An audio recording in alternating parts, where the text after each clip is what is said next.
میخوره یا لیس میزنه.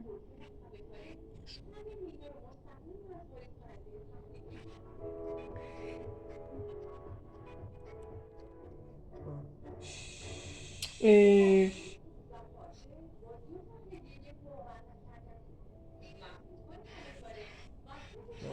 چرا یهو میزنه؟ نمیزنه که اونطوری چیز میکنه.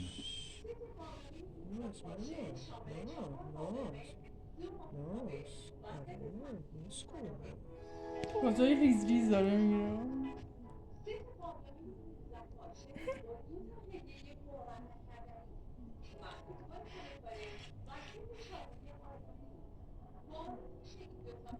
خورخورش میبینی؟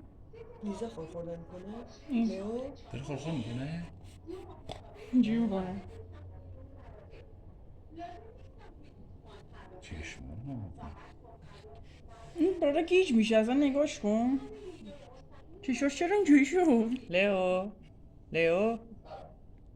لیو؟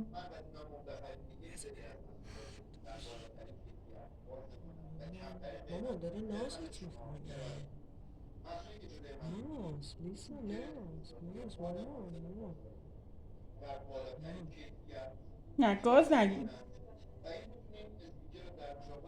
این داره جدی شده. من دوست میشم.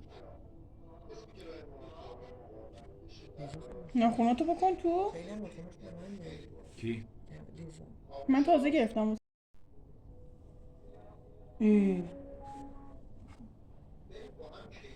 چیزشو ببین. آره هم میخوام اوه اوه اوه ناخوناش خیلی تیزه.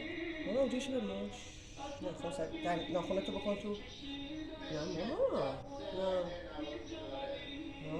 ناز. آتی اینجاشو بمالی یکم هم مثل این شل میشه ها. ببین اینجا گردنشون. نمیذاره. از اونجا دست بردا. مامان چششو در آوردی. اینجا